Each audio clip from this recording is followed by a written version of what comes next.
All right, what's up, everybody? I'm back with another crazy video from a madman. All right, before we get into this video, wanted to give a shout out to Matt Bracken. I just got 2 of his books, signed copies. I got Enemies, Foreign and Domestic, and then I got a selected book from Matt himself, Domestic Enemies, The Reconquista. So I'll definitely be checking these out. I have read one of his short stories on his website, and he's definitely a good author. Like, if you like kind of like Hardy Boys style adventure, type of like novels and stuff like that, it's good. He's really good with like making a scene, like painting a scene, like when you're like reading the book.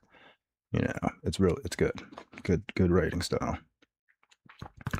So on the cover of Enemies, Foreign and Domestic, it's got like a couple quotes. It says like, a stadium massacre leads to the banning of semi-automatic rifles, but who fired the fatal shots and why? And then it says, a novel about the cost of freedom in the age of terror, Matthew Bracken. Then on the back it says, bullets rained down upon a packed football stadium, killing dozens and triggering a panic stampede, which leads to thousands more deaths. A police marksman kills the sniper, a mentally unbalanced Desert Storm veteran holding a smoking assault rifle. It's an open and shut case, or so America is led to believe. In the aftermath of the stadium massacre, an outraged public demands an end to the threat posed by assault rifles, and Congress passes emergency legislation banning their private possession. American gun owners have 1 week to turn in their semi-automatic rifles or face mandatory 5 years federal prison time.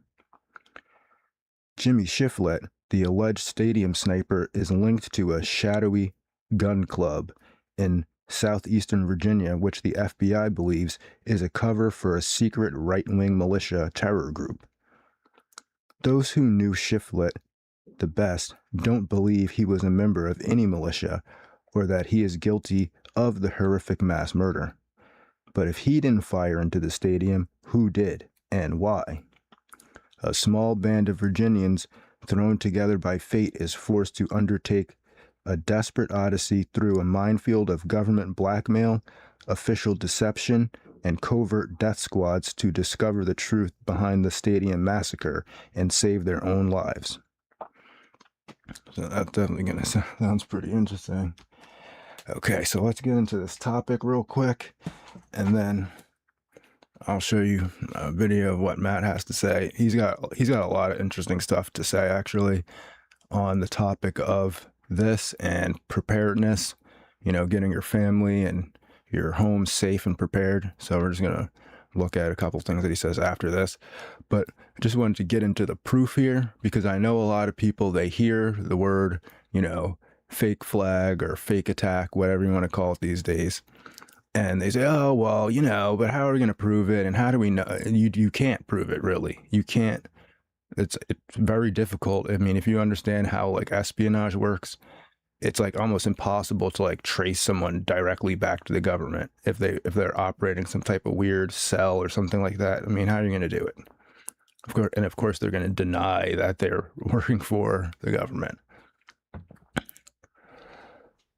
So the first one we have here is the Cuban Missile Crisis and the Bay of Pigs. So here we can see that the Cuban government, oh no, wait, hold on, that's not it. All right. In December 1959, under the Eisenhower administration, and less than 12 months after the Cuban Revolution, the CIA developed a plan for paramilitary action against Cuba. The CIA recruited operatives on the island to carry out terrorism and sabotage, kill civilians, and cause economic damage. At the initiative of the CIA Deputy Director for Plans, and approved by the new president JFK, the U.S. launched the attempted Bay of Pigs invasion in April 1961 using CIA-trained forces of Cuban expatriates. The complete failure of the invasion and the exposure of the U.S. government's role before the operation began was a source of diplomatic embarrassment for the Kennedy administration. Former President Eisenhower told Kennedy that the failure of the Bay of Pigs will embolden the Soviets to do something that they would otherwise not do. Okay, so then we're going to look a little bit more detailed at the Bay of Pigs.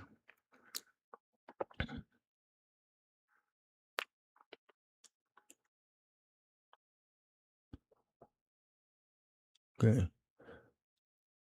Cuban exiles who had moved to the U.S. following Castro's takeover had formed the counter-revolutionary militia unit, Brigade 2506, which was the armed wing of the DRF.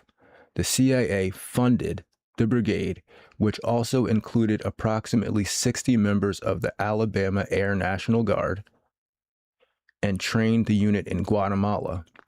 Over 1,400 paramilitaries divided into 5 infantry battalions and 1 paratrooper battalion assembled and launched from Guatemala and Nicaragua by boat on the 17th of April 1961. 2 days earlier, 8 CIA-supplied B-26 bombers had attacked Cuban airfields and then returned to the U.S. on the night of the 17th of April. The main invasion force landed on the beach at Playa Girón in the Bay of Pigs, where it overwhelmed the local revolutionary militia. Jose Ramon Fernandez led the Cuban Revolutionary Army counteroffensive. Later, Castro took personal control.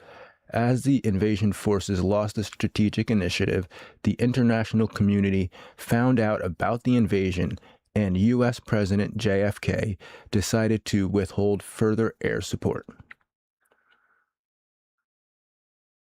So you can see there that it's completely 100% admitted. No one's trying to take this down off of Wikipedia or anything. All right. This is just mainline American history. Right. So it's proof that they have in the past done this on purpose in order to enter a war. Then we've got the Gulf of Tonkin incident.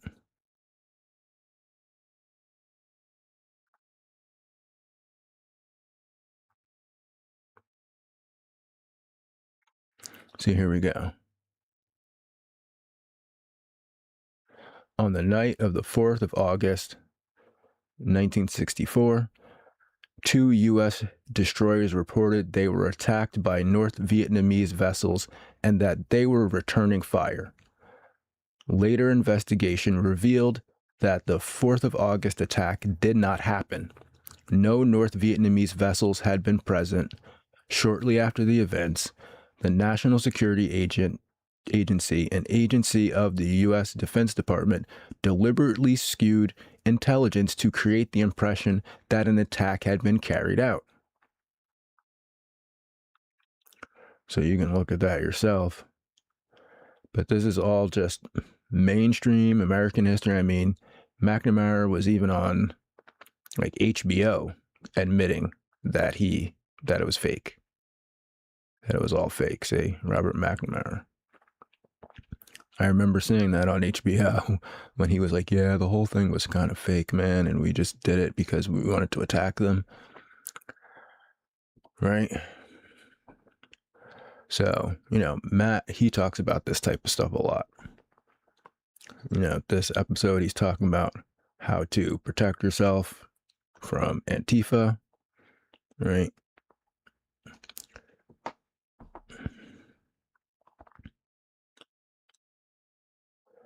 And then he's got some other episodes too. Hold on 1 second.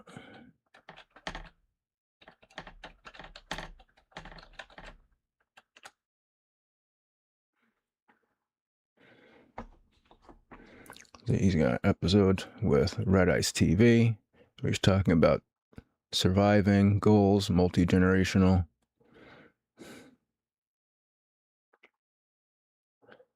There's one recent one where he's on Alex Jones. But you see he's got a lot of content that you can check out. So he's on Black Pigeon Speaks, and he's really, he's a Navy SEAL or former Navy SEAL. So he really knows what he's talking about when it comes to the survival stuff and all that other stuff.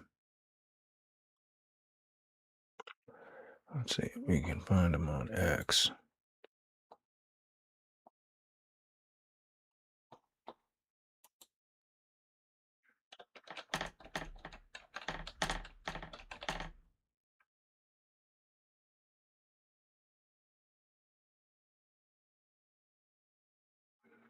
I don't know. Is that him?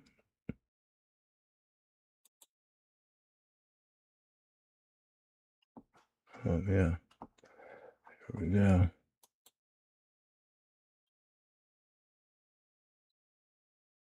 So, yeah.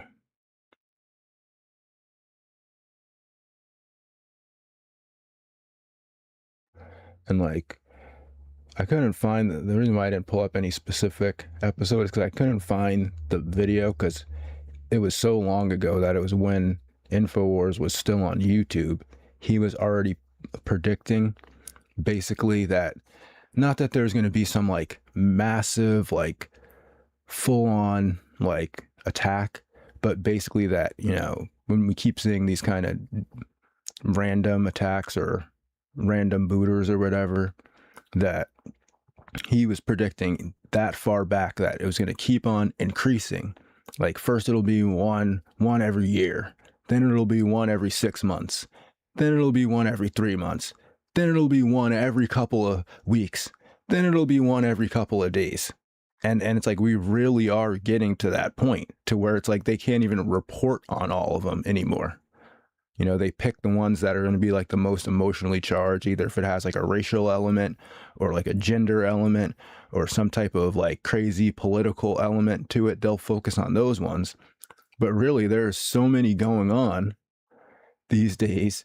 It's like what he predicted has definitely, I'm not going to say fully come true, but it's tending towards that way to where it's going to be to the point where it's like one or two every day, and that's really enough, to have everyone kind of afraid and break down society to where people don't even want to go outside. They're afraid to walk around in their own neighborhoods. They're afraid to let their kids walk around and stuff like that. And so I think that, it's not going to be something where it's going to be like this huge thing. But like he's saying, it's like it just keeps increasing slowly over time, and we kind of get used to it to where it's like, oh, one of those is happening today. Wow. Oh, another one, 2 in one day. Sometimes there have been like a couple of times where there was like 2 in one day, or one day and then one the next day right after that. Right. So his predictions are like, I don't want to say fully accurate, but like tending towards, what he's talking about. And then he's, in his books, he's giving you kind of like a picture of like what could be like the worst case scenario that you need to be prepared for.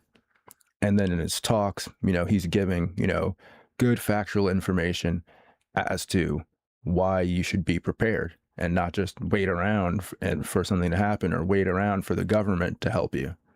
Right. So definitely check him out and seriously check out these links. Like if you don't believe me, just do your own research.